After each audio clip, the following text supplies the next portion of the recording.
இந்த தைப்பூச விரதம்ல முக்கியமான ஒரு விஷயத்த நான் இன்னைக்கு இந்த காணொலி மூலயமா பதிவு செய்கிறேன். அது எல்லா முருக பக்தர்களும் கண்டிப்பாக நிச்சயமாக போய் சேரும்னு நம்புகிறேன். இந்த விரதத்தை பாதியிலேயே முடித்தவங்க, விரதம் கம்ப்ளீட் பண்ண முடியாதவங்க, ஏதோ ஒரு காரணத்துக்காக மாலையை கழட்டினவங்க, இவங்க எல்லாருக்குமே ஒரு மனக்குறை இருக்கும். நம்ம விரதத்தை சரியாக பண்ணல போல இருக்கு, நம்மள முருகர் பார்க்கல, நம்ம ஏதோ விரதத்தில் குறைய வச்சுட்ட போல இருக்கு, அதனால தான் மாலையை கழட்டுற அளவுக்கு வந்துச்சு அப்படின்னு சொல்லி ஒரு வருத்தத்தில் இருப்பீங்க. யாரும் வருத்தப்படாதீங்க. முக்கியமாக அவர்களுக்காக தான் இந்த காணொலி. அது மட்டும் இல்லாமல் இது எல்லாருமும் செய்யலாம். என்னன்னா, தைப்பூச பாத யாத்திரை உலகம் ஃபுல்லா எல்லா இடத்துலயும் போறாங்க. சிங்கப்பூர், மலேசியா எல்லா இடத்துலயும் பாத யாத்திரை போறாங்க. அதுல குறிப்பா நம்ம தமிழ்நாட்டுல திண்டுக்கல்ல பெரிய பாத யாத்திரை போறாங்க.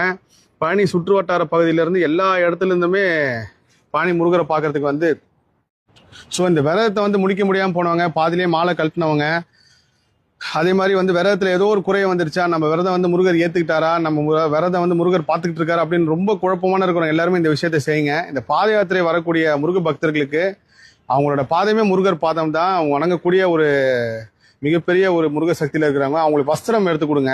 வஸ்திரம் பச்சை கலர் வேஷ்டியோ இல்லை மஞ்சள் கலர் வேஷ்டியோ, இந்த ரெண்டுத்துல ஏதாவது ஒரு வேஷ்டி எடுத்து கொடுங்க. காவி வேஷ்டியை தவிர்த்து அது பெரிய அளவுக்கு கண்டிப்பா நிச்சயமா அவங்களுக்கு ஒரு பெரிய மாற்றத்தை ஏற்படுத்தும். உங்களுக்கு அது ஒரு பெரிய மாற்றத்தை ஏற்படுத்தும். இது முருக பக்தர்கள் எல்லாருமே செய்யக்கூடிய ஒரு விஷயம். ஆனால் நான் ஏன் இதை குறிப்பிட்டு சொன்னேன்னா, எப்பயுமே உங்களுக்கு மன திருப்தி இல்லாம இருந்துகிட்டே இருக்கு இந்த மாதிரி விரதத்தை பாதையில முடிச்சாலே. அதனால உங்க மன திருப்தி ஏற்படுறதுக்காக இந்த விஷயத்த செய்யுங்க. அது தமிழ்நாடு தைப்பூச விரதம்ல முக்கியமான ஒரு விஷயத்த நான் இன்னைக்கு இந்த